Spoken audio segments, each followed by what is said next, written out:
राजस्थान के कोटा शहर में एक पुरानी हवेली है। हवेली का नाम है ब्रिज भवन, जो अब एक होटल है। इस होटल में देश दुनिया के पर्यटक आते हैं, लेकिन इसके अंदर कदम रखते ही एक आहट सी होती है। वो आहट है यहाँ पर वास करने वाली आत्मा की।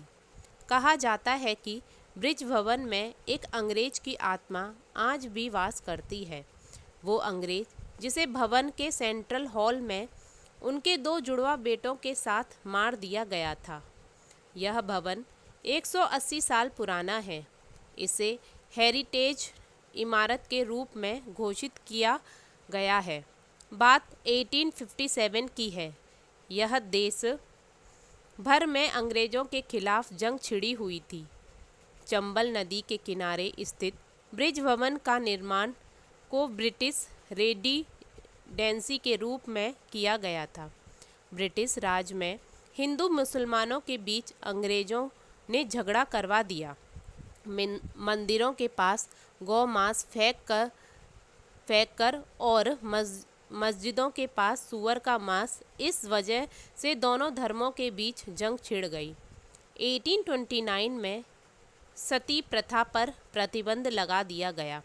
बाद में जब आम जनता को अंग्रेज़ों की चाल समझ में आ गई, तब दोनों समुदायों के लोग एकजुट हो गए और एक संगठन बना लिया। 1857 में अफवाह फैल गई कि भारतीय सिपाहियों को दी जाने वाली बंदूकों की गोलियों को बनाने में पार्क और बीफ का इस्तेमाल किया जाता है। हिंदुओं में गौमांस और मुसलमानों में पोर्क पूरी तरह प्रतिबंध है, लिहाजा सिपाहियों ने विरोध कर दिया। इसी विद्रोह के दौरान मेजर चार्ल्स बर्टन और उसके दो जुड़वा बेटे कोटा रेजिडेंसी में रहते थे। भवन के सेंट्रल हॉल में हुआ नरसंहार। सिपाहियों ने विद्रोह की जंग छेड़ दी और ब्रिज भवन को घेर लिया। उस वक्त मेजर बर्टन की सुरक्षा में महज एक ऊंट चालक था। सिपाहियों के गुस्से को देख मेजर के दोनों बेटे ऊपर के माले पर चले गए और चिल्ला कर मदद मांगने लगे, जबकि मेजर को नीचे सेंट्रल हॉल में सिपाहियों ने पकड़ लिया और वहीं पर चाकू से गोद कर हत्या कर दी। पिता की मौत को देख दोनों बेटे ऊपर की ओर भागे और अंत में जब उन्हें कुछ नहीं मिला तो छत से कूद गए। ऊंचाई से गिरने के तुरंत बाद उन दोनों को भी मार डाला गया। यह मंजर बेहद खौफनाक था, क्योंकि बाप के किए की सज़ा बेटों को भुगतनी पड़ी थी। असली अचानक हुई मौत के बाद बर्टन की आत्मा को शायद शांति नहीं मिली और लोग कहते हैं कि उसकी आत्मा आज भी इसी ब्रिज भवन में निवास करती है। इस बात की पुष्टि 1980 में कोटा की पूर्व महारानी ने ब्रिटिश के पत्रकार को दिए गए इंटरव्यू में कहा था कि उन्होंने कई बार अपने ड्राइंग रूम में मेजर का भूत देखा है।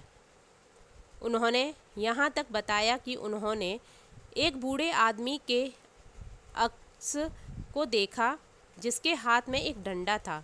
हालांकि उन्होंने बताया कि उस आत्मा ने उन्हें कभी कोई क्षति नहीं पहुंचाई। ब्रिज भवन में, जो अब कोटा स्टेट गेस्ट हाउस बन गया है, यहाँ काम करने वाले लोग बताते हैं कि अक्सर छत व बगीचे में किसी के चलने की आवाज़ें आती हैं। लोग बताते हैं कि अगर रात के अंधेरे में कोई छत पर या बगीचे में जाता है तो उसे थप्पड़ पड़ जाता है। लोगों का मानना है कि यह थप्पड़ कोई और नहीं, मेजर का भूत ही मारता है। तो फ्रेंड्स, आज की ये कहानी आपको कैसी लगी मुझे बताइएगा ज़रूर, और प्लीज़ प्लीज़ प्लीज़ मेरे चैनल को सब्सक्राइब करिएगा। Thank you so much. कल फिर मिलते हैं नई कहानी के साथ।